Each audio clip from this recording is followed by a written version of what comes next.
ओम सन शनिचराय नमः। शनिदेव महाराज की जय हो। प्रिय श्रोताओं, आज हम सुनेंगे शनिदेव व्रत कथा। एक बार संसार में चारों ओर पूजे जाने वाले नवग्रह एक स्थान पर इकट्ठे हुए। उन सभी में बातचीत हुई और जब बात घूमती हुई उस स्थान पर आ पहुंची कि हम नवग्रहों में सबसे बड़ा और सबसे पूजनीय कौन देव है। वे सभी नवग्रह स्वयं को बड़ा कहने लगे। इस बात पर बहुत देर तक झगड़ा होता रहा और कोई निर्णय नहीं हो सका। तो यह तय हुआ कि चलकर इंद्र से इसका निर्णय कराना चाहिए। अतः वह 9 के 9 ग्रह इंद्रदेव के सामने उपस्थित हुए। उन सब की बातें सुनकर इंद्रदेव भी सोच में पड़ गए, किसे छोटा कहूँ और किसे बड़ा, किसकी श्रद्धा के पात्र बने और किसके कोप के भाजन। अंत में सोच समझकर निर्णय न करते हुए वह बोले, मैं अल्प बुद्धि इस बात का निर्णय करने में असमर्थ हूँ। मुझे तो आप सभी बड़े नजर आते हैं और मैं सभी का आदर सम्मान समभाव से करता हूँ। इस पर नवग्रह संतुष्ट नहीं हुए और हट करने लगे कि इसका निर्णय आपको अवश्य करना चाहिए। तब देवराज बोले, आप लोग मृत्युलोक में जाइए। वहाँ एक अत्यंत न्यायप्रिय राजा विक्रमादित्य राज्य करता है।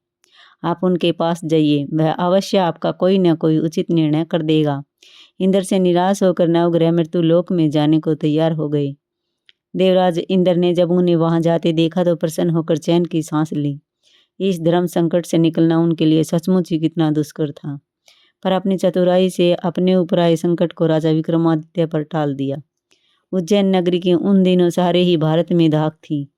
एक तो वहां राजा विक्रमादित्य के दरबार में बड़े बड़े ज्ञानवान लोगों का सम्मेलन होता रहता था। दूसरे, उस न्यायप्रिय राजा के न्याय से उज्जैन नगरी का सारे ही भारत में डंका बजता था।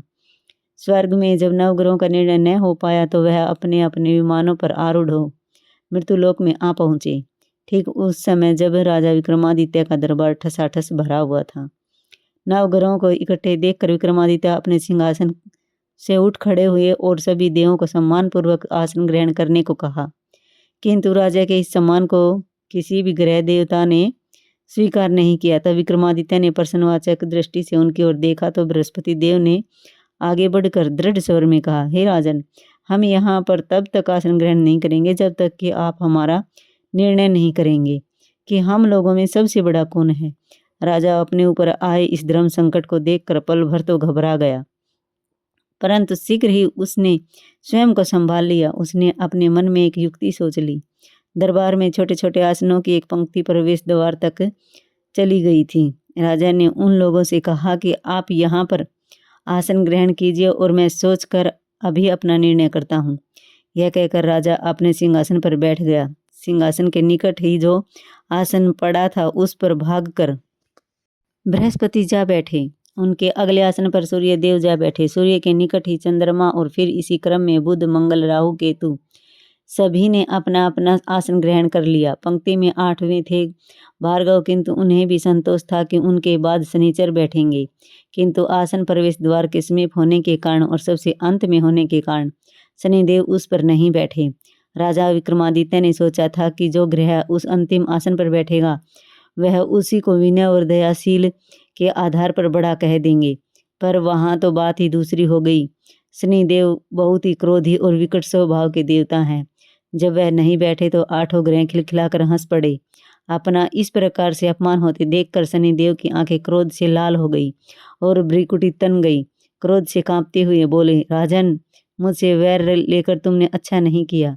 क्या समझकर तुमने मुझे इस प्रकार से अपमानित करना चाहा है और क्यों मुझे तले बिठाना चाहा है। चांद ग्रह का प्रभाव 2.25 दिन रहता है और सूर्य, शुक्र और बुध का प्रभाव केवल आधा मास। सोम और मंगल 2 मास और गुरु 13 मास।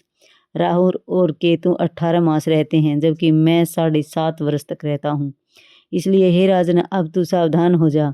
तूने मेरा जो अपमान किया है इसका दंड तुझे अवश्य मिलेगा। राजा के कुछ दिन तो आराम से बीते, लेकिन शीघ्र ही शनिदेव की कोप दृष्टि फिरी और राजा पर 7.5 आ गई। उन्हीं दिनों एक व्यापारी कुछ घोड़े बेचने के लिए उज्जैन नगरी में आया। सुंदर सुंदर घोड़े देखकर राजा का जी ललचाया। राजा ने उन्हें खरीदने का आदेश दिया। घोड़ों में एक घोड़ा बवर नाम का था। राजा उस पर चढ़कर देखने लगे। कुछ देर तक तो घोड़ा राजा को लिए वहीं घूमता रहा, लेकिन फिर अचानक भाग खड़ा हुआ। राजा को बड़ा अचंभा हुआ। घोड़ा एक भयानक जंगल में राजा को पटक कर अंतर्ध्यान हो गया। राजा अकेला उस वीरान जंगल में भटकने लगा। साय के समय जब उसे प्यास बहुत सताने लगी तो वह जोर जोर से चीखने लगा। उधर एक पगडंडी से एक ग्वाला अपने गांव को जा रहा था। वह राजा की आवाज़ सुनकर रुक गया। राजा उसके पास गया। ग्वाले ने उसकी व्यथा जानकर उसे निकट की नदी पर ले जाकर पानी पिलाया। पानी पीने के बाद राजा स्वस्थ हो गया और प्रसन्न होकर अब उसने ग्वाले को अपने हाथ की अंगूठी उतार कर दे दी और उससे कहा कि मैं उज्जैन का रहने वाला हूँ, यहाँ रास्ता भटक गया हूँ, तुम मुझे रास्ता दिखाओ। तब ग्वाला उसे अपने साथ गांव में लाया। वहाँ एक मिष्ठान की दुकान पर राजा ने मिठाई खा पी कर खूब भूख मिटाई और दुकानदार को भी एक अंगूठी उतार कर दे दी। दुकानदार के पूछने पर उसने उससे भी यही कहा कि वह उज्जैन नगरी का रहने वाला है और उसका नाम विक्रमादित्य है। फिर वह दुकान के बंद होने तक वहीं बैठा रहा, दुकानदार से बातें करता रहा। उस दिन दुकानदार की बिक्री बहुत हो गई। उसने सोचा यह भाग्यवान पुरुष है जो इसके आने से आज मेरी इतनी बिक्री हुई है। इसलिए रात होने पर वह उससे बोला कि वह उसके साथ उसके घर चले और उसके साथ ही भोजन भी करे। राजा मान गया। जब वह दोनों घर पहुंचे तो दुकानदार की पत्नी ने उनका बड़ा स्वागत सत्कार किया और अतिथि के लिए विशेष रूप से भोजन तैयार किया। भोजन करते समय एक अद्भुत घटना घटी। जहाँ राजा भोजन कर रहा था वहीं सामने की दीवार पर सोने का एक सतलड़ा हार टंगा हुआ था। उसके पीछे एक चित्र था। सहसा ही वह हार वहां से अदृश्य हो गया। दुकानदार के यहाँ एक बांदी थी। उसने जाकर घर की मालकिन से कहा, वहाँ खूंटी पर हार नहीं है। जब बात दुकानदार तक पहुंची तो उसने राजा से पूछा। राजा बोला, मुझे तो नहीं मालूम, तुम्हारे और मेरे अतिरिक्त तो यहाँ कोई था ही नहीं। सच सच बताओ हार कहाँ है? मुझे नहीं मालूम। राजा फिर बोला, मेरे पास कोई हार नहीं है। जब कोई निर्णय नहीं हो सका तो दुकानदार राजा को उस नगर के राजा के पास ले गया। उस नगर के राजा ने जब विक्रमादित्य की भोली भाली सूरत देखी तो बोला, यह व्यक्ति कभी भी चोरी नहीं कर सकता। और यह कहकर उसने विक्रमादित्य को छोड़ दिया। विक्रमादित्य जब उस नगर में यूं ही इधर उधर घूम रहा था तब उस नगर के एक तेली ने उससे कहा कि वह उसके यहाँ काम कर ले तो उसे वह रहने को स्थान और खाने को सामग्री भी देगा। और वह राजा मान गया और तेली उसे अपने घर ले आया। सारा दिन वहाँ राजा धाणी पर बैठा उसके बैलों को हाँकता रहता और तेली बाजार में तेल बेच आता। जब वर्षा ऋतु आई और मूसलाधार वर्षा होने लगी तब धाणी पर बैठे हुए विक्रमादित्य ने मौज में आकर ऊंचे ऊंचे स्वर में राग आलापना आरंभ कर दिया। निकट ही उस नगर के राजा का राजमहल था। वहाँ खिड़की में बैठी राजकुमारी ने जब राजा का मधुर स्वर में गीत सुना तो वह अपना दिल हार बैठी। उसने बांदी को पता करने के लिए भेजा। बांदी वहाँ राजा को गाते हुए देखकर लौटी तो राजकुमारी से बोली कि वहाँ पर तो कोई अति सुकुमार नवयुवक बैठा मस्ती में आंखें बंद किए गा रहा है। राजकुमारी ने सुना तो उसने अन्न जल का त्याग कर दिया। रात तक जब उसने कुछ नहीं खाया पिया तो रानी ने आकर उसे समझाया, पर वह बोली कि वह तो उस गाने वाले से ही विवाह करेगी।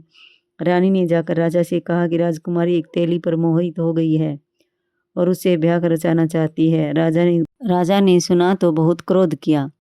उसने तेली के घर से विक्रमादित्य को बुलाया और उसके हाथ काट कर जंगल में फिकवा दिए।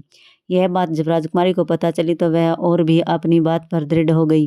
बोली कि मैंने तो अब उसी को वर लिया है, वह चाहे कैसा भी हो उसी से विवाह करूंगी। बेटी की हठ देखकर लाचार हो राजा ने दोबारा विक्रमादित्य को नगर में बुलवाया और उससे राजकुमारी का मामूली ढंग से पाणी ग्रहण करवाया और एक साधारण मकान में दोनों को बसा दिया। दोनों वहीं रहने लगे। एक दिन जब विक्रमादित्य सोया था तो सपन में उसने शनिदेव नजर आए। विक्रमादित्य ने उनके सामने नमस्कार किया और क्षमा याचना की।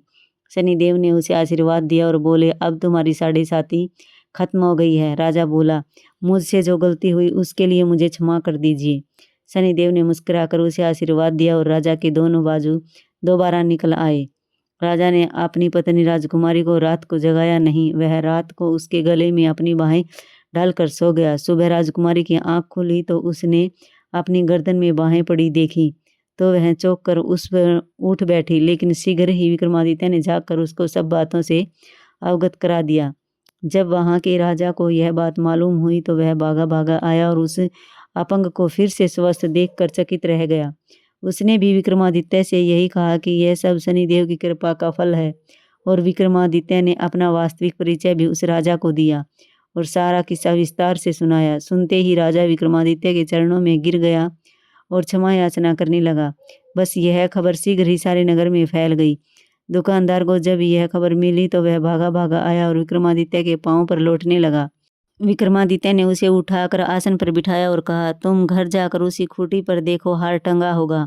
और सच ही दुकानदार ने देखा, हार टंगा पाया। नौकरानियों के साथ लश्कर समेत विक्रमादित्य को विदा किया।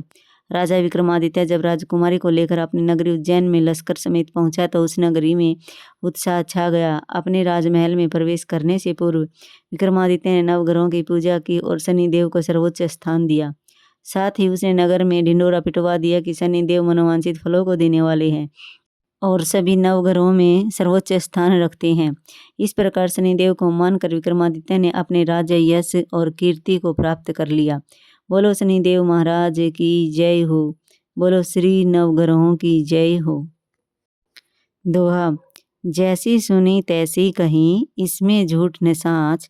विक्रम भूप इतिहास को सजनो देखो बाच। सुने सुनावे शनि कथा, गावे जो चितलाए।